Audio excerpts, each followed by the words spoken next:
ان سے کرنا نہ کرنا ہمارے دل کے اندر یہ بات پیدا ہوگی کہ ان کے ہاتھ میں کچھ بھی نہیں، سارے اسباب مل جائیں، ساری دنیا کی طاقتیں مل جائیں، ایک آدمی کی زندگی نہیں بنا سکتے، سارے اسباب مل جائیں ایک آدمی کی زندگی نہیں بنا سکتے، اور سارے اسباب ایک آدمی سے لے لیے جائیں، پانی لے لیا جائے اس سے، ہوا لے لیا جائے اس سے، دنیا کے کھانے لے لیے جائیں، اور دنیا کے سارے اسباب جتنے لے لیے جائیں، اللہ اس آدمی کو زندگی دے سکتے، اللہ اس آدمی کو زندگی دے گی، اس کو زندہ رکھیں گے، اس کو قائم رکھیں گے، اس کو دائم رکھیں گے۔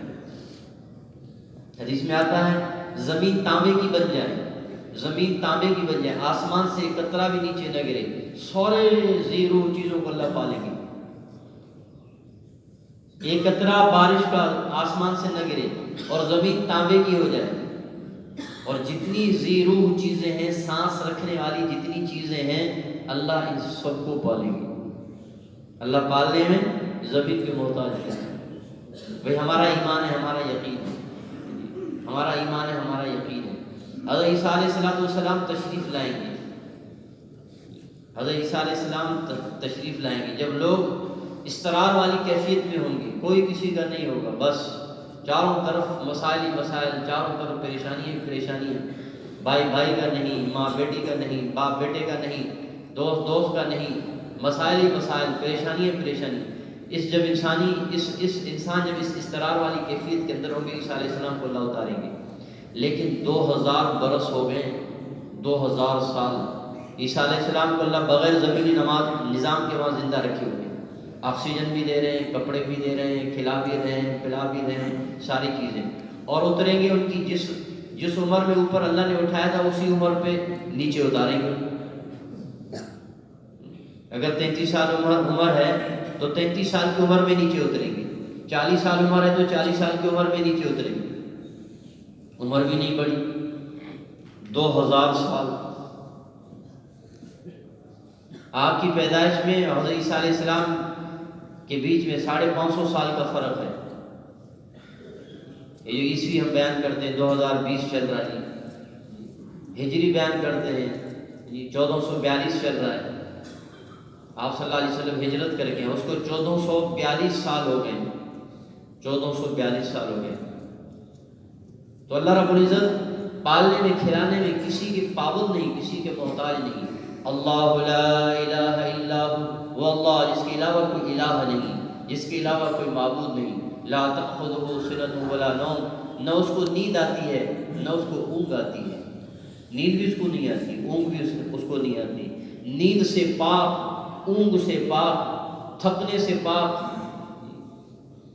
ڈرنے سے پاک، نہ اس کو کسی کا ڈر ہے، نہ کسی سے خائف ہے، نہ اس کو کوئی زمانے کے انقلابات اس کے فیصلوں کو نظر انداز اس کے فیصلے ہو سکتے ہیں۔ لا تأخذہ سنۃ ولا نوم، نہ اس کو نیند آتی ہے نہ اس کو اونگ آتی ہے۔ لہ ما فی السماوات وما فی الارض، جو آسمانوں میں جو کچھ ہے، لہ ما فی السماوات وما فی الارض، جو کچھ آسمانوں میں ہے سب اللہ کا ہے، اور اللہ کے امر سے، اللہ کے ارادے سے یہ ساری چیزیں اپنے کام کے اندر مصروف ہیں۔ کوئی بھی سائنسدان، کوئی بھی پڑھا لکھا آدمی یہ نہیں دعویٰ کر سکتا کہ آسمان ہم نے بنایا، کوئی بھی پڑھا لکھا، کوئی بھی جو ہے سائنسدان یہ نہیں کہہ سکتا کہ زمین ہم نے بنائی ہے، پہاڑ ہم نے بنائے، دریا ہم نے بنائے، ندی ہم نے بنائے، درخت ہم نے بنائے، کوئی بھی نہیں کہہ سکتا۔ اللہ کہتے ہیں ہم نے بنائے۔ لہ ما فی السماوات وما فی الارض، جو آسمانوں میں ہے سب ایک اکیلے اللہ کا ہے، اور جو کچھ زمین میں ہے، جو کچھ زمین کے اندر ہے، جو کچھ زمین کے اوپر ہمیں نظر جو چیزیں آ رہی ہیں، یہ ایک اکیلے اللہ نے بنائی ہیں، ان کے اوپر قبضہ ایک اکیلے اللہ کا ہے، ایک اکیلے اللہ کا ہے۔ یہ ہمارا وجدان بن جائے، یہ ہمارے دل کی آواز بن جائے کہ اللہ اللہ ہے، باقی سب دھوکہ ہے، اللہ کے علاوہ میرے مسئلوں کو کوئی حل کرنے والا نہیں، میری پریشانیوں کو اللہ کے سوا کوئی حل کرنے والا نہیں، میرے مسائل کا حل صرف ایک ہی ذات کے ہاتھ میں، اس کا نام اللہ ہے۔ اللہ راضی ہو جائیں گے، ہمارے سارے کام بن جائیں گے۔ اللہ کو خوش کرنا میرے لیے ضروری ہے، اگر میں اپنے مسائل کا حل چاہتا ہوں، اپنی پریشانیوں کا حل چاہتا ہوں، اپنی پریشانیاں دور کرنا چاہتا ہوں، میرے معاشی مسئلے حل ہو جائیں، میرے گھریلو مسئلے حل ہو جائیں، میری بیماریاں چلی جائیں، اس کے لیے ضروری ہے کہ میں اپنے اللہ کو خوش کروں، میں اپنے اللہ کو خوش کروں۔ اللہ خوش ہو جائیں گے، سارے کام بن جائیں گے۔ اللہ خوش ہو جائیں گے، ہماری پریشانی دور ہو جائیں گی۔ اللہ کو چھوڑ کر کوئی آدمی اپنا مسئلہ حل نہیں کروا سکتا۔ اللہ کو چھوڑ کر کوئی آدمی اپنی پریشانی دور نہیں کر سکتا۔ زبردست چیلنج ہے قرآن کے اندر، ان الذین تدعون من دون اللہ لن یخلقوا ذبابا ولو اجتمعوا لہ۔ اے دنیا بھر کے انسانوں، تم سب کے سب جمع ہو جاؤ، جن کو تم پکارتے ہو، جن کو تم پوچھتے ہو، جن میں تمہیں تمنا ہے کہ ہمارے مسئلے حل کریں گے، ہماری پریشانیاں اس سے دور ہوں گی، ان سب کو تم بلا لو، ہمیں ایک مکھی بنا کے دکھائیں۔ یہ اللہ کا چیلنج ہے قرآن کے اندر، ان الذین تدعون من دون اللہ لن یخلقوا ذبابا ولو اجتمعوا لہ۔ سب جمع ہو جاؤ، تم ہمیں ایک مکھی بنا کے دکھاؤ۔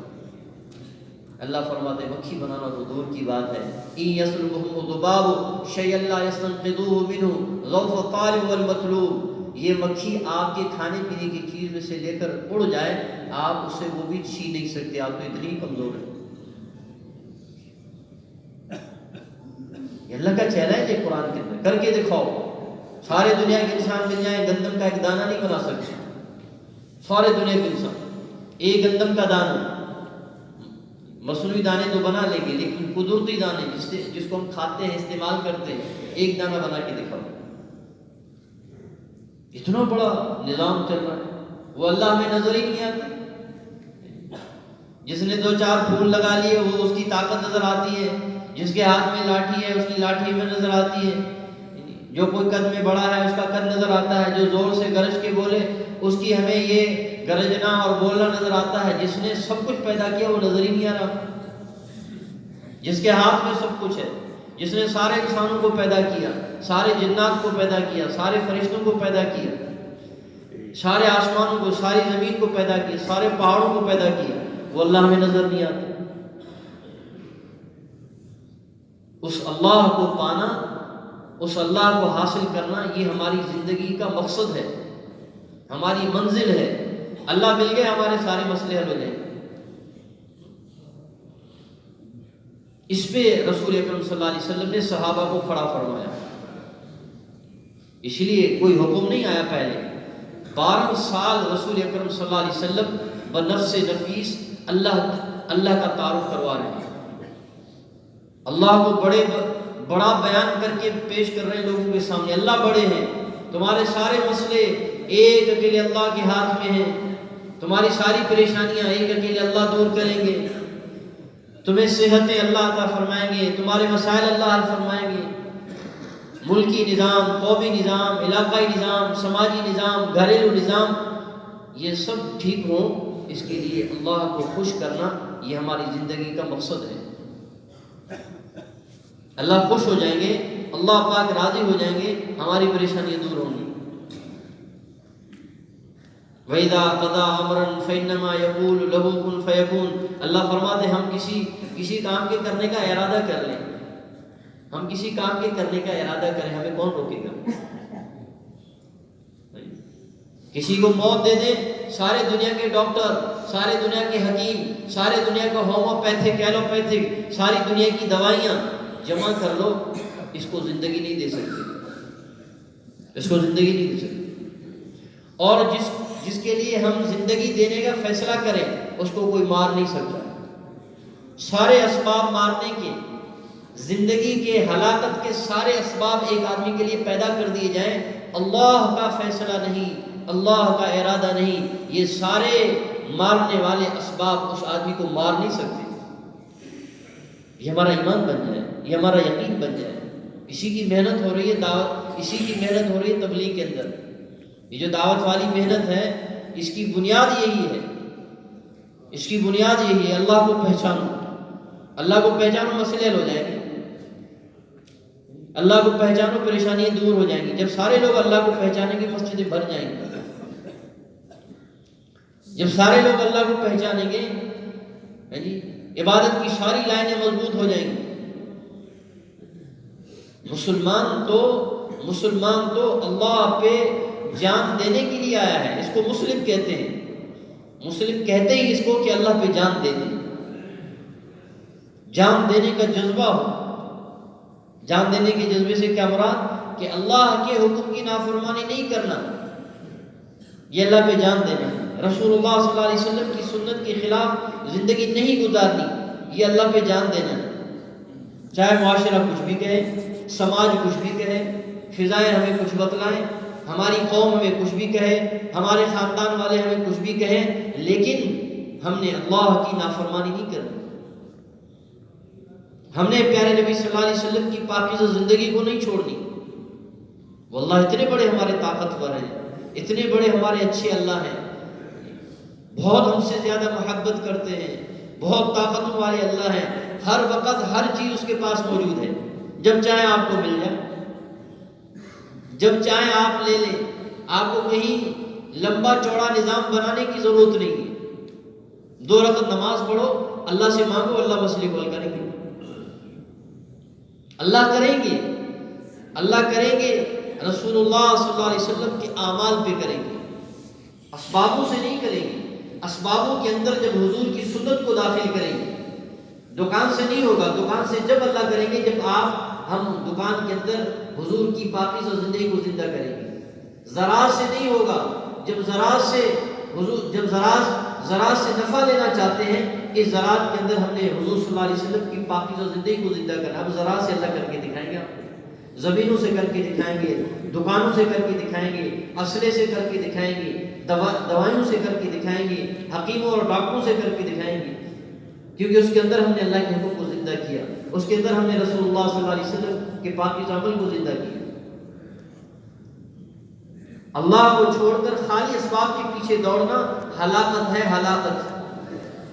تباہی آئے گی، مسائل بگڑتے چلے جائیں گے، پریشانیاں آتی چلی جائیں گی.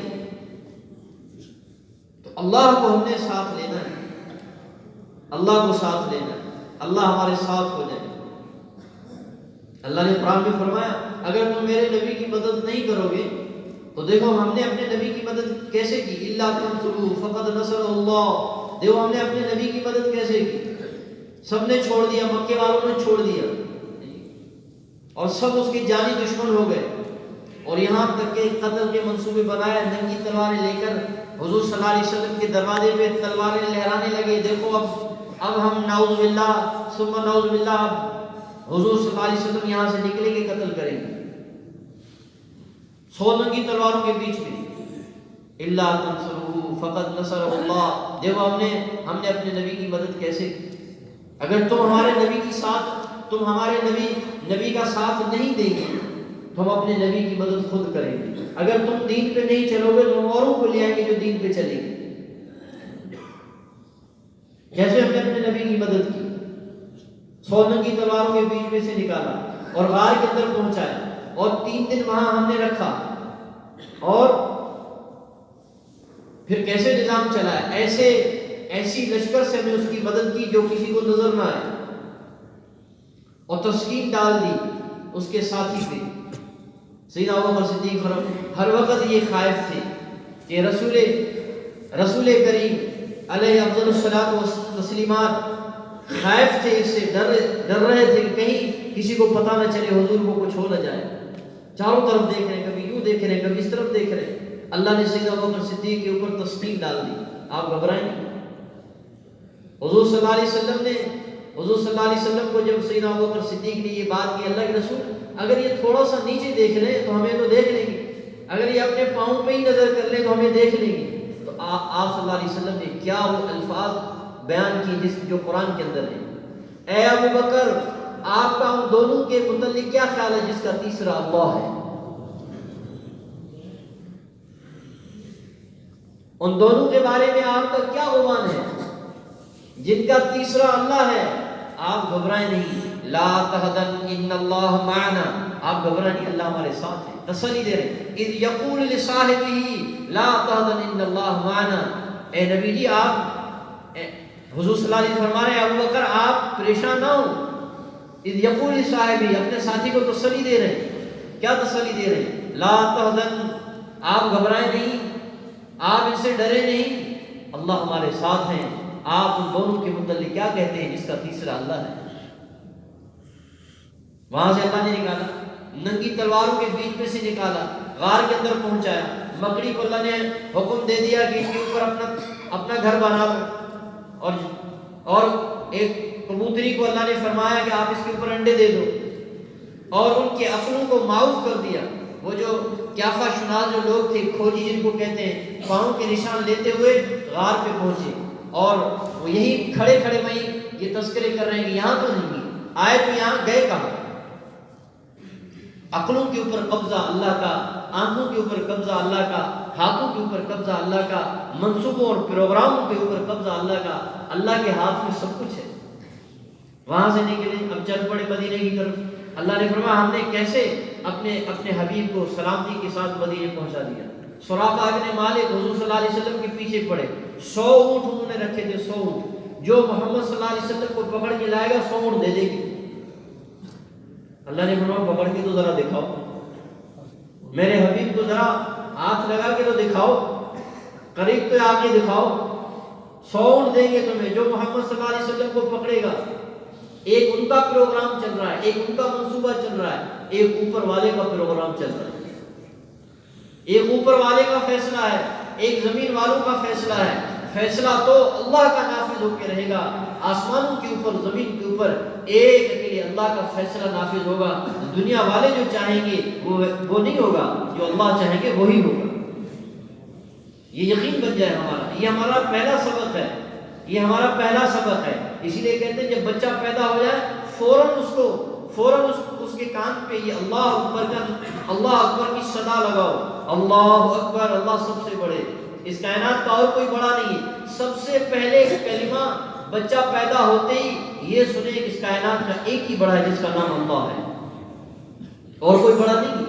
اس لیے سنت ہے، مسنون ہے، بچہ پیدا ہو سب سے پہلے اذان دو اس کے کان کے اندر، تاکہ اس کو پتہ چلے۔ بچے کو وہ تو عربی جانتے نہیں، سندھی کے گھر میں پیدا ہونے والا بچہ وہ تو سندھی بولے گا، پشتو کے گھر میں پیدا ہونے والا بچہ وہ تو پشتو بولے گا، بلوچ کے گھر میں پیدا ہونے والا بچہ وہ تو بلوچی بولے گا، بروئی کے گھر میں پیدا ہونے والا بچہ وہ تو بروئی زبان بولے گا، اردو کے گھر میں پیدا ہونے والا بچہ وہ تو اردو بولے گا۔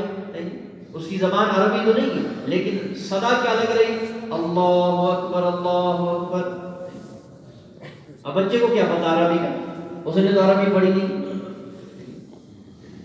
لیکن اس کو سناؤ، اس کے کان سنے، اس کو سناؤ کہ اس پوری کائنات کا ایک ہی بڑا ہے جس کا نام اللہ ہے، اور یہ بھی اس کو بتاؤ کہ کامیابی ملے گی کہاں سے، یہ بھی بتاؤ، حی علی الصلاۃ، کامیابی تو نماز کے اندر ہے، یہ بھی اس کو بتاؤ، اور یہ بھی اس کو بتاؤ اشہد ان لا الہ الا اللہ اشہد ان محمدا عبدہ ورسولہ، یہ بھی اس کو بتاؤ کہ کامیابی جو ہے وہ تو حضور صلی اللہ علیہ وسلم کی پاکیزہ عملوں سے اس کو کامیابی ملے گی، یہ بھی اس کو بتاؤ۔ کامیابی کا اور کوئی راستہ نہیں ہے، بہت ساری شکلیں بنیں گی، بہت سارے نظام بنیں گے، زبان کھلتے ہوئے بہت ساری آوازیں لگتی ہیں، بہت ساری شکلیں سامنے ہوتی ہیں، یہ ساری شکلیں کامیابی کی شکلیں نہیں ہیں۔ کامیابی کا ایک ہی شکل ہے، وہ رسول اکرم صلی اللہ علیہ وسلم کی پاکیزہ اعمال ہے، حضور کی پاکیزہ زندگی ہے۔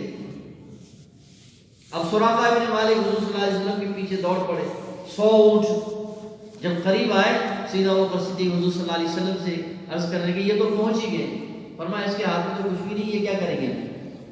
اللہ کے پیارے نبی صلی اللہ علیہ وسلم نے دعا پڑھی، اللہ مغفرناہم بما شئت وبمن شئت وکیف شئت، یہ دعا پڑھی، اور آتا ہے کتابوں کے اندر اس دعا کا آدمی اگر اہتمام کرے صبح شام، زیادہ نہیں تو 3 دفعہ بھی پڑھ لے، اگر کوئی ڈاکو کوئی چور اس کو چرا کر بھی لے جائے تو سلامتی کے ساتھ اس کو گھر چھوڑ جائے گا۔ اس دعا کے اندر اتنی طاقت ہے، کیونکہ ہمارے نبی نے یہ دعا پڑھی ہے، اللہ مغفرناہم بما شئت وبمن شئت وکیف شئت، یہ دعا ہے جو روزانہ آدمی کثرت سے پڑھے۔ کثرت سے تو علماء فرماتے ہیں 300 دفعہ پڑھنا چاہیے، نہیں تو کم سے کم 3 دفعہ تو صبح شام پڑھیں اس دعا کو۔ جیسے حضور صلی اللہ علیہ وسلم نے یہ کلمات ادا کیے، زمین ان کو پکڑ لیا، اس کی سواری کو، گھوڑے کو، اس کو، اور چلانے لگے، چیخنے لگے، بس میں واپس جا رہا ہوں، آپ دعا کریں میں اس مصیبت سے نکل جاؤں۔ اللہ کے نبی نے دعا کی، زمینیں چھوڑ دیا اس کو، پھر پیچھے گئے، پھر دل کے اندر خیال ہے 100 اونٹ ہیں، کیسے جانے دوں ان کو، پھر لالچ نے ان کو ستا، پھر دوبارہ واپس ہوئی، پھر اللہ کے نبی صلی اللہ علیہ وسلم نے یہ کلمات پڑھے، اللہ بغفنا مما شئت وبمن شئت وکیف شئت، یہ دعا پڑھی، پھر زمین نے پکڑ لیا۔ اب عرض کرنے لگے اللہ کے رسول، نہ میں آپ کا پیچھا کروں گا، نہ آپ کا کسی کو آنے دوں گا، آپ میرے لیے دعا کریں میں اس مصیبت سے نکل جاؤں۔ پوری کائنات کے اندر جو کچھ ہوتا ہے وہ اللہ کے ارادے سے ہوتا ہے، اللہ کی چاہت سے ہوتا ہے، اللہ کے کرنے سے ہوتا ہے۔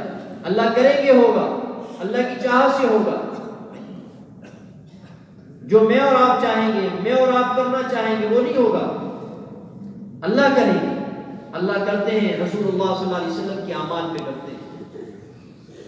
اب یہ بات ہمارے دل کے اندر پیوست ہو جائے، ابھی کامیابی ملے گی وہ تو اللہ رب العزت عطا فرمائیں گے، اللہ کامیابی دیں گے، دین کے راستے سے دیں گے، احکامات کے راستے سے دیں گے۔ تقوی اختیار کروں گا، اللہ کھلائیں گے۔ وَمَن يَتَّقِ اللَّهَ يَجْعَل لَّهُ مَخْرَجًا وَيَرْزُقْهُ مِنْ حَيْثُ لَا يَحْتَسِبُ۔ تقوی اختیار کروں گا، اللہ روزی دیں گے، بغیر اسباب کے دیں گے، اللہ اسباب کے پابند دیں گے، اور ایسی جگہ سے دیں گے جہاں مجھے وہم و گمان بھی نہیں، ایسی جگہ سے اللہ روزی دیں گے۔ تقوی اختیار کروں گا، تقوی کا لغوی معنی ہے ہر اس کام سے بچنا جس سے اللہ ناراض ہو جائے، ہر اس کام سے بچنا، اور ہر وہ عمل کرنا جس سے اللہ خوش ہو جائے، اس کو تقوی کہتے ہیں۔ ہر وہ کام کرنا جس سے اللہ راضی ہو جائے، اللہ کے پیارے نبی صلی اللہ علیہ وسلم ہم سے خوش ہو جائیں، وہ کام ہم نے کرنے جس سے اللہ ناراض ہو جائے، اللہ کے پیارے نبی صلی اللہ علیہ وسلم ناراض ہو جائیں، وہ کام ہم نے نہیں کرنے، اس کو تقوی کہتے ہیں۔ وَمَن يَتَّقِ اللَّهَ يَجْعَل لَّهُ مَخْرَجًا وَيَرْزُقْهُ مِنْ حَيْثُ لَا يَحْتَسِبُ۔ تقوی اختیار کرو گے ہم تمہیں پالیں گے۔ من عمل صالحا من ذکر او انثى وهو مؤمن فلنحيينه حیاتا طیبہ۔ اچھا عمل کرو، مرد ہے عورت ہے، عمل اچھا بناؤ، ہم تمہیں پالیں گے، ہم تمہیں روزی دیں گے، اور ایسی بہترین زندگی دیں گے، ایسی خوشحال زندگی دیں گے، عزتوں سے بھری زندگی، خوشیوں سے بھری زندگی، راحت سے بھری زندگی، سکون سے بھری زندگی، امن سے بھری زندگی، اطمینان سے بھری زندگی، ایسی بہترین زندگی دیں گے۔ کس پہ دیں گے؟ من عمل صالحا من ذکر او انثى وهو مؤمن۔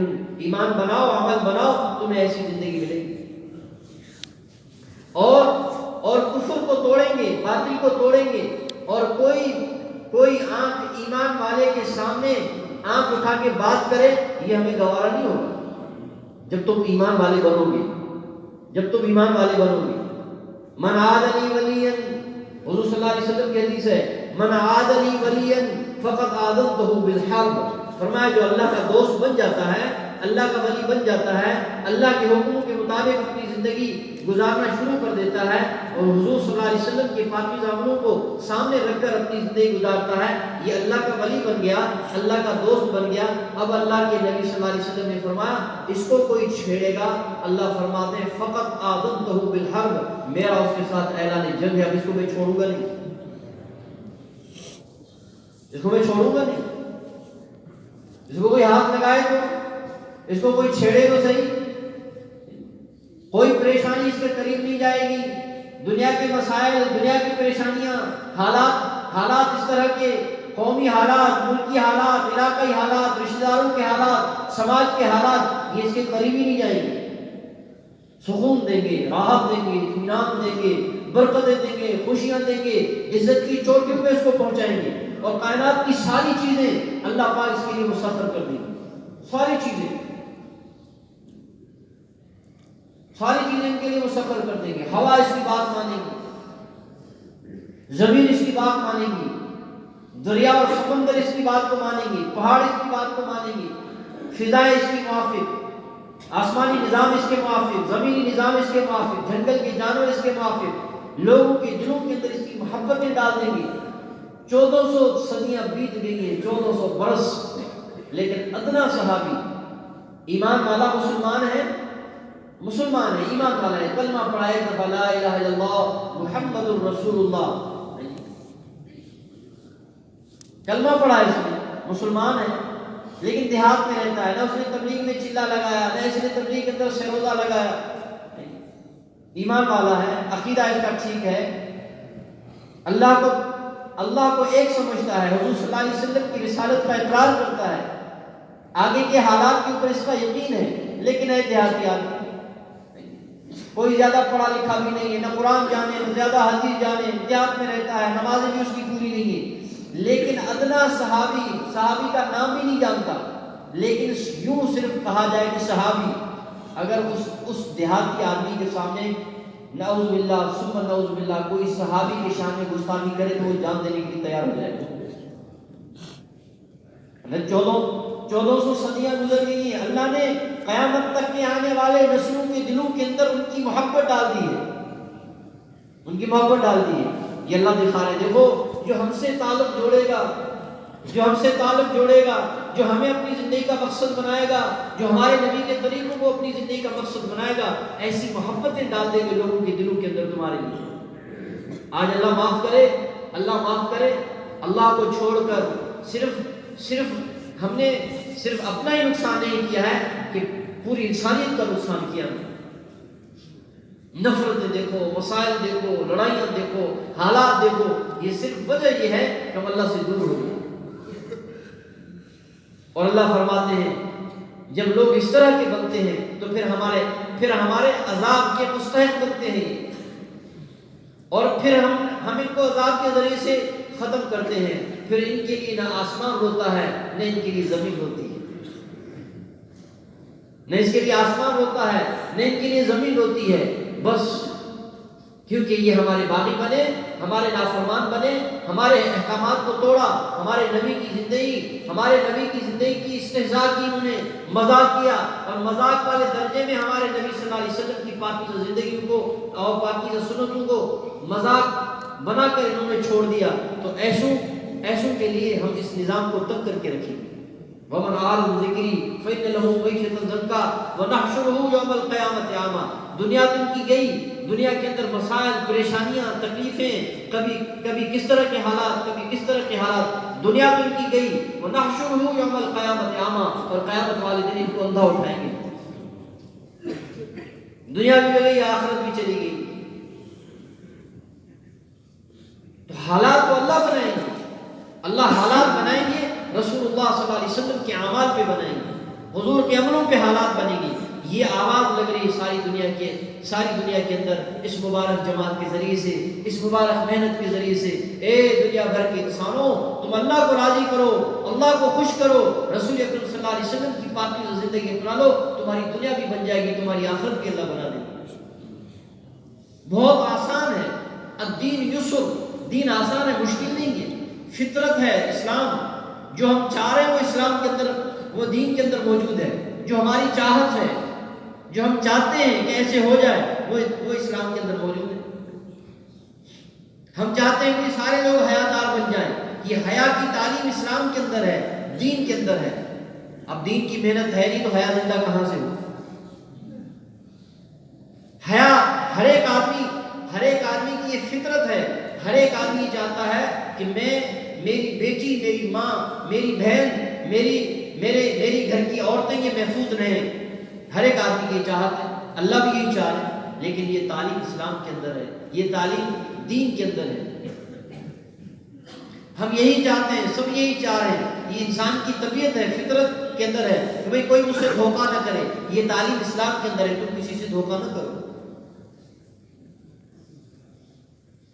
اسلام تو ہماری چاہت ہے، جو ہم چاہ رہے ہیں معاشرے کے اندر. امن ہونا چاہیے، سکون ہونا چاہیے، دیانت ہونی چاہیے، حیا ہونی چاہیے، سچائی ہونی چاہیے، محبتیں ہونی چاہیے، ایثار ہونا چاہیے، ہمدردیاں ہونی چاہیے. یہ سب ہم چاہتے ہیں. یہ ساری تعلیم اسلام کے اندر ہے. اسلام کے علاوہ اور کسی جگہ یہ تعلیمات نہیں ہیں.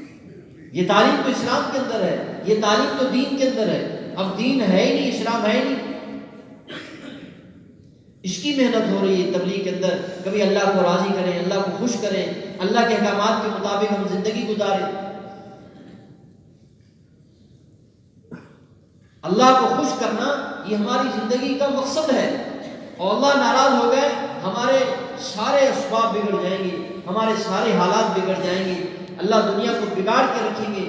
کہیں کسی بھی خطے کے اندر کسی آدمی کو سکون نہیں ملے گا، کسی آدمی کو راحت نہیں ملے گی، چاہے اسبابوں کے انبار کیوں نہ موجود ہوں. اب سارے اسباب اس وقت موجود ہیں، پریشانیاں بڑھ رہی ہیں.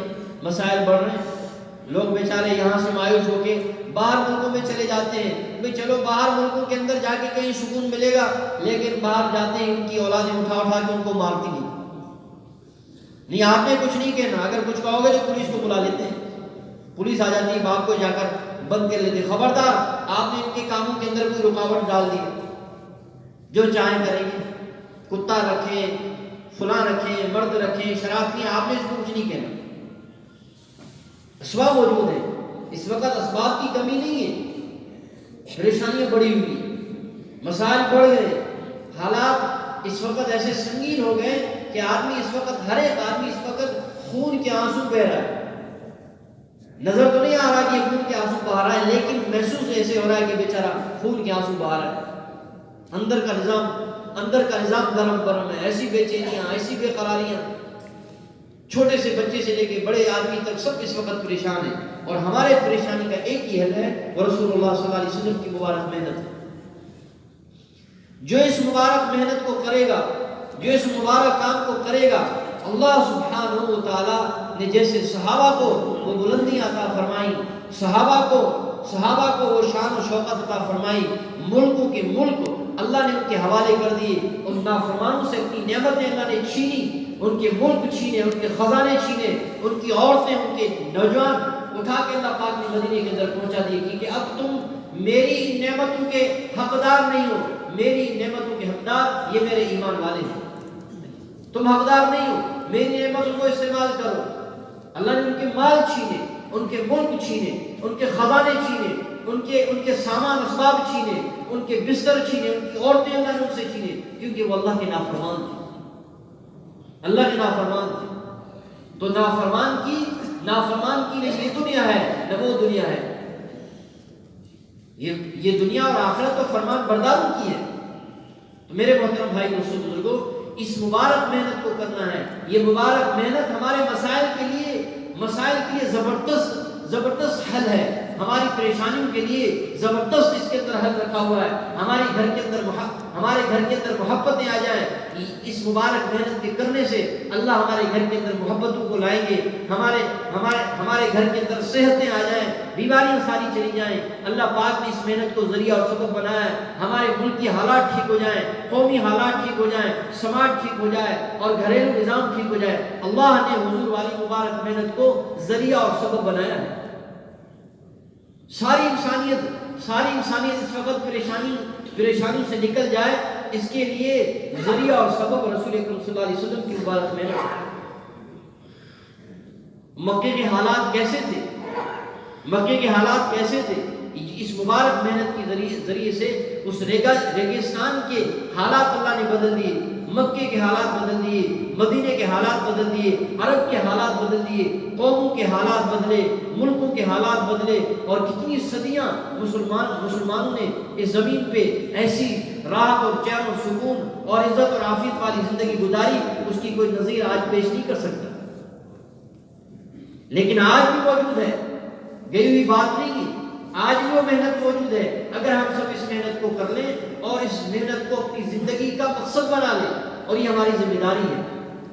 ختم نبوت کے صدقے ہمارا عقیدہ ایمان ہے، قیامت تک اللہ پاک کسی نبی کو مبعوث نہیں فرمائیں گے، حضرت عیسیٰ علیہ السلام تشریف لائیں گے، لیکن حضور صلی اللہ علیہ وسلم کی شریعت کی تبلیغ کریں گے، اپنی شریعت کی تبلیغ نہیں کریں گے، نماز ہماری پڑھیں گے، روزہ ہمارا رکھیں گے، جو احکامات اس وقت موجود ہیں انہی احکامات کے پابند بن کے سیدنا عیسیٰ علیہ السلام یہاں زندگی گزاریں گے۔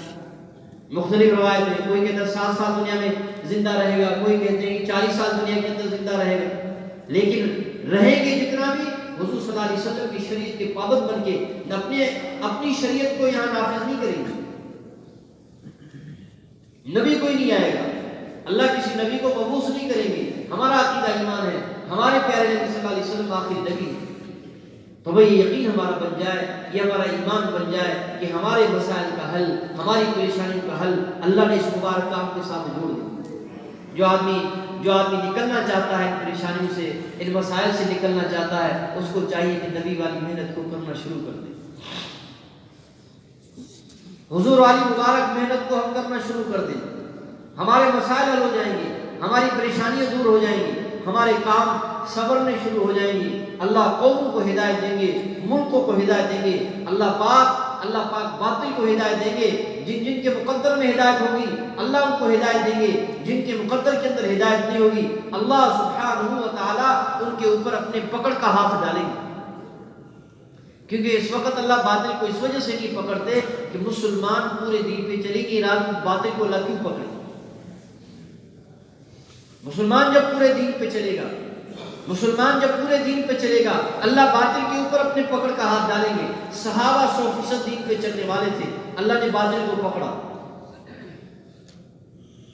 اللہ نے باطل کو پکڑا، ان کے ملک چھینے، ان کے مال ان سے چھینے، ان کی عورتیں ان سے الگ ہوئی، ان کے شہزادے ان کے اٹھا کے اللہ نے مدینے کے اندر پہنچا دیے، کیونکہ مسلمان احکامات پہ چلنے والے تھے، مسلمان دین پہ چلنے والے تھے، مسلمان اللہ اور اللہ کے رسول کو دیکھ کر زندگی گزارنے والے تھے۔ دنیا کے اسباب، دنیا کی چیزیں ان کے مقصد نہیں تھے۔ حضرت سلمان فارسی رضی اللہ عنہ کے بارے میں آتا ہے کثرت سے یہ حضور صلی اللہ علیہ وسلم کے پاس جاتے تھے، کثرت سے، اور پھر باہر سے جو لوگ آنے والے ہوتے وہ یوں سمجھتے تھے کہ یہ آل رسول میں سے، اہل بیت میں سے، کیونکہ کثرت سے آپ ان کے پاس بیٹھتے تھے، آپ کے ساتھ آ کر بیٹھتے تھے، اور رات دیر تک آپ صلی اللہ علیہ وسلم حضرت سلمان رضی اللہ عنہ کے ساتھ بیٹھے رہتے ہیں۔ اما عائشہ رضی اللہ تعالیٰ عنہ فرماتی ہیں، یہ روایت ہے، فرمایا جس دن ہمیں پتہ چلتا کہ آج سلمان حضور صلی اللہ علیہ وسلم کے پاس آ گئے تو یہ ہمیں خطرہ ہوتا کہ ہماری باری آج کی رات ہماری چلی جائے گی، کہ جب تک سلمان بیٹھے رہیں گے رسول اکرم صلی اللہ علیہ وسلم بیٹھے رہیں گے۔ لیکن ان کے بارے میں آتا ہے ساری زندگی انہوں نے مکان نہیں بنایا، ساری زندگی ایک عبایا میں انہوں نے وقت گزارا، ایک عبایا ایک کرتے کے اندر وقت گزارا، اور یہ نہیں تھا کہ ان کے پاس تھے نہیں، وہ مدائن کے گورنر تھے، لیکن زندگی ایسی گزاری جیسے کہ رسول اللہ صلی اللہ علیہ وسلم نے گزاری، زندگی ایسی انہوں نے گزاری۔ اور ایک آدمی نے اصرار کیا کہ ہم آپ کے لیے مکان بنا دیتے ہیں، کہہ رہے مجھے اس کی ضرورت ہی نہیں، کہیں درخت کا سایہ مل جاتا ہے لیٹ جاتا ہوں، کسی دیوار کا سایہ مل جاتا ہے لیٹ جاتا ہوں، مجھے زیادہ سامان کی ضرورت نہیں، مجھے مکان کی ضرورت نہیں۔ اس نے کہا چلو آپ کی طبیعت کے مطابق جیسے آپ چاہتے ہیں ویسے بنا کے دیں گے۔ فرمایا وہ کیسے؟ فرمایا جب آپ اوپر اٹھیں گے تو آپ کا سر چھت کو لگے گا، آپ جب پاؤں پھیلائیں گے تو آپ کے پاؤں اس کی دیوار کو لگیں گے۔ فرمایا اس کے بنانے میں کوئی مذائقہ نہیں، ایک جھونپڑا ان کے لیے بنا دیا۔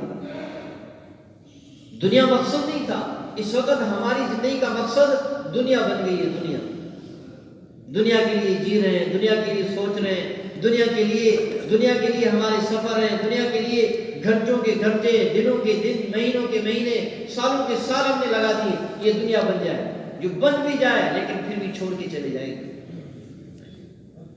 چھوڑ کے چلے جائیں۔ اللہ کے پیارے نبی صلی اللہ علیہ وسلم نے فرمایا یہ کلمے کی انگلی دیکھ رہے ہو، یہ کلمے کی انگلی، اس کو کلمے کی انگلی کہتے ہیں، یہ کلمے کی انگلی اگر اس کو پانی کے اندر، سمندر کے اندر ڈبویا جائے اور پھر نکالا جائے، اس کے ساتھ جو پانی لگے گا یہ دنیا کی زندگی ہے، پیچھے جتنا جو پانی ہے یہ آخرت کی زندگی ہے۔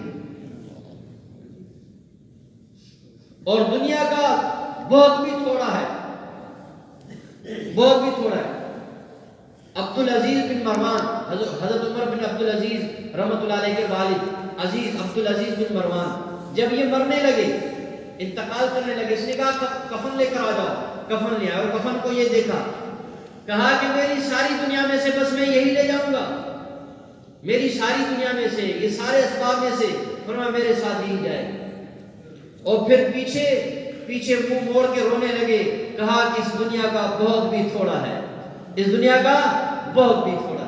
تو میرے محترم بھائی دوستو، یہ دنیا ہم سے چھوٹنے والی ہے، وَمَا الْحَيَاةُ الدُّنْيَا إِلَّا مَتَاعُ الْغُرُورِ وَمَا الْحَيَاةُ الدُّنْيَا إِلَّا لَهْوٌ وَلَعِبٌ۔ یہ دنیا تو کھیل تماشا ہے، جس کا نام ہی اللہ نے کھیل تماشا رکھا ہے۔ آج اسی دنیا کے لیے ہم سب کچھ کرنے کے لیے تیار ہیں۔ جسم سے روح نکلتے ہی ہمارے اسبابوں میں سے، ہمارے مال پیسے میں سے، ہماری زمینوں میں سے، ہمارے پراپرٹی، ہمارے پیسوں میں سے کوئی ایک ٹکا بھی ہمارے ساتھ نہیں جائے گا۔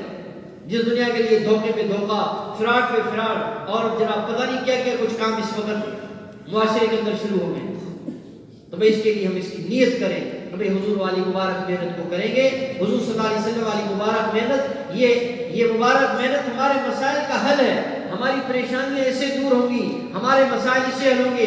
انسانیت کو ہدایت اللہ اس مبارک محنت کے کرنے سے اللہ پاک انسانیت کو ہدایت عطا فرمائیں گے۔ اگر اپنے آپ کو، اپنے گھر والوں کو، اپنے خاندان کو، اپنے محلے والوں کو، اپنی قوم کو، اپنے علاقے کو، ساری انسانیت کو راحت دینا چاہتے ہیں تو ایک ہی نسخہ، ایک ہی طریقہ ہمارے پاس ہے، وہ امام الانبیاء کی مبارک محنت ہے۔ ہم چاہتے ہیں کہ اس وقت ہمارے مسائل حل ہو جائے، ہماری بیماریاں دور ہو جائیں، ہماری پریشانیاں دور ہو جائیں۔ ایک ہی طریقہ ہے، وہ طریقہ زبردست قوی طریقہ ہے، سارے نبیوں کو اللہ نے دے دی ہے، ساری قوموں اور انسانیت کو پیچھے جو راحت ملی ہے اس مبارک محنت کے ذریعے سے ملی ہے۔ تو بھائی اس کے لیے ہم سب اس کی نیت کریں کہ بھائی حضور والی مبارک محنت کو ہم نے کرنا ہے اور یہ ہماری ذمہ داری ہے۔ تو بھائی کون اس کی نیت کرتا ہے؟ کریں گے انشاءاللہ، بھائی کرنا ہے اس کو۔ ہر مسلمان روزانہ 4-6 گھنٹے اس مبارک محنت کے لیے فارغ کرے۔ ہمارے حضرات تو فرماتے ہیں بھائی ہر ایمان والا 8 گھنٹے اس مبارک محنت میں لگائے، 8 گھنٹے روزانہ۔ تو بھائی کم سے کم آخری درجے کی بات تو یہ ہے، کم سے کم عصر سے لے کے عشاء کے بعد تک ہر مسلمان اپنے اوقات کو لے کر مسجد کے اندر آ جائے۔ انما یعمر مساجد اللہ من آمن باللہ والیوم الآخر، یہ مسجد اللہ کے گھر ہیں، یہ قرآن کے اندر یہ آیت ہے۔ ان مسجدوں کو وہ لوگ آباد کرتے ہیں جو اللہ اور آخرت پر ایمان رکھنے والے ہیں، جو اللہ پر ایمان رکھنے والے ہیں، جو آخرت پر ایمان رکھنے والے ہیں کہ آخرت والی زندگی ہے، وہ زندگی لا متناہی زندگی ہے، وہ زندگی کبھی ختم نہیں ہوگی۔ اب دنیا بھی بن جائے، ہماری آخرت بھی بن جائے، تو بھئی اس کے لیے کم سے کم اتنا ہونا چاہیے کہ بھئی آخری درجے کی بات ہے اپنے ایمان کو بچانے کے لیے، اپنے آپ کو گناہوں سے بچانے کے لیے، اپنے آپ کو نافرمانی سے بچانے کے لیے، بیماریوں سے بچانے کے لیے، تکلیفوں سے بچانے کے لیے، اپنے حالات کو اچھا کرنے کے لیے، اپنی پریشانیاں دور کرنے کے لیے کم سے کم اتنا تو ہو کہ 2.5 گھنٹے ہم عصر سے لے کے عشاء کے بعد تک مسجد کے اندر رہیں۔ یہ تو اپنے مسائل کو حل کرانے کے لیے، دین پوری دنیا کے اندر زندہ ہو جائے اس کے لیے تو زیادہ کرنا پڑے گا۔ یہ تو اپنی پریشانیاں دور کرنے کے لیے، اپنے مسائل کو حل کرنے کے لیے، میں گناہوں سے بچ جاؤں، اللہ کی نافرمانی سے بچ جاؤں، شریعت والی زندگی اپنا لوں، احکامات والی زندگی اپنا لوں، سنت والی زندگی اپنا لوں، یہ 2.5 گھنٹے تو اس لیے ہے، یہ 2.5 گھنٹے تو اس لیے ہے۔ اب ساری انسانیت کو ہدایت مل جائے، کفر اسلام کے اندر داخل ہو جائے، بھائی اس کے لیے تو بڑی قربانی کی ضرورت ہے، تو بھائی اس کے لیے آپ حضرات سے درخواست ہے یہ سب سے پہلے نیت کریں کہ بھئی انشاءاللہ ہم ایسی ترتیب بنائیں گے کہ روزانہ عصر سے پہلے آ جائیں گے اور اذان سے پہلے 2-4 منٹ پہنچ کے تسلی کے ساتھ وضو وغیرہ کر کے انشاءاللہ تعالی نوافل کا اہتمام کر کے عصر کی نماز پڑھ کے مسجد کے ساتھیوں کے ساتھ جڑ کے عشاء کے بعد تک مسجد کے کام میں لگے رہیں۔ تو بھئی اس کی کون نیت کرتا ہے؟ دیکھو بھئی جو بھی کام ہے اس کا تعلق روزانہ کے اوقات کے ساتھ ہے۔ دکان لگا دی ہے، سامان سے اس دکان کو بھر دی ہم نے، اسباب سارے رکھ دیے، لیکن دکان کو چلانے کے لیے وقت نہیں ہے، تو کیا خیال ہے بھائی دکان خود بخود چل جائے؟ بڑی زمین ماشاءاللہ خوبصورت زمین خریدی ہے، 100 ایکڑ 200 ایکڑ زمین خریدی ہے، جناب سارے اسباب موجود ہیں، پانی موجود ہے، بیج کھاد موجود ہے، سب کچھ موجود ہے، لیکن اب اس زمین کو کاشت کرنے کے لیے اس کے پاس وقت نہیں، تو زمین آباد نہیں ہوگی۔ ہر کام اوقات کے ساتھ ہے، محنت کے ساتھ ہے، وقت دینے کے ساتھ ہے، تو وقت دے دیں گے، محنت کریں گے روزانہ۔ ہر مسلمان اس پہ دوسرے کو تیار کرے کہ بھئی ہم حضور صلی اللہ علیہ وسلم کے کام والے ہیں، حضور صلی اللہ علیہ وسلم کے محنت کے محنتی ہیں، ختم نبوت کے صدقے ہر کلمہ گو رسول اکرم صلی اللہ علیہ وسلم کے مبارک مقصد آپ کے مبارک محنت کے ذمہ دار ہیں۔ ہر مسلمان کو اس پہ تیار کرنا ہے۔ ابھی تو ہم حضور والی محنت کو سیکھ رہے ہیں، اب تو دین پھیلا ہی نہیں رہا، ابھی تو محنت سیکھ رہے ہیں، اور محنت جب مسلمان سیکھ لے گا تو اس محنت کے اندر یہ خاصیت ہے، یہ محنت اس محنت کے ذریعے سے پورا دین ہمارے جسموں میں زندہ ہوگا۔ جب پورا دین ہمارے جسموں میں زندہ ہوگا، یہ جسم جہاں بھی جائے گا اس کے ذریعے سے اللہ اسلام کو پھیلائیں گے، لوگ ہمیں دیکھ کر اسلام کے اندر آئیں گے، لوگ ہمارے معاملات کو دیکھیں گے، ہماری معاشی نظام کو دیکھیں گے، ہمارے گھریلو نظام کو دیکھیں گے، ہمارے دفتری نظام کو دیکھیں گے، ہمارے کاروبار کو دیکھیں گے۔ جسموں کے اندر دین ہے، جو جسم میں ہوگا وہی پھیلے گا۔ تو اس کی ہم سب نیت کریں. کبھی انشاءاللہ تعالیٰ ہم عصر سے عشاء کے بعد تک انشاءاللہ اپنی مسجدوں کے اندر وقت دے دیں گے. تو بھئی کر لیے سب نے نیت. تو بھئی اب اگلا تقاضا یہ ہے کہ بھئی اس وقت ساری دنیا کے انسانوں کا مسئلہ، ہمارا مسئلہ، امت مسلمہ کا مسئلہ، امت کافرہ کا مسئلہ، بھئی یہ سارے کافر اسلام کے اندر داخل ہو جائیں اور کفر کے کلمے کو چھوڑ کر جہنم کی دیگ کی آگ سے بچ جائیں. ایک تو بھئی یہ تقاضا ہمارے سامنے. اور ایک تقاضا یہ ہے کہ بھئی جتنے بھولے بھٹکے مسلمان ہیں، اللہ کی بغاوت میں زندگی گزار رہے ہیں، اللہ کی نافرمانی میں زندگی گزار رہے ہیں، یہ بھولے بھٹکے مسلمان اللہ کی بغاوت والی زندگی کو، اللہ کی نافرمانی والی زندگی کو چھوڑ کر اطاعت اور فرمان برداری والی زندگی پہ آ جائیں. تو بھئی اس کے لیے کہتے ہیں کہ سیکھنے کے لیے 4 مہینے کی ضرورت ہے. تو بھئی جو چلے 4 مہینے کے لیے حضرات تشریف لائے ہیں وہ ذرا زیارت کرا دیں گے ماشاءاللہ. چلے 4 مہینے کے لیے جو جماعتیں بن کے آئی ہیں اور افراد آئے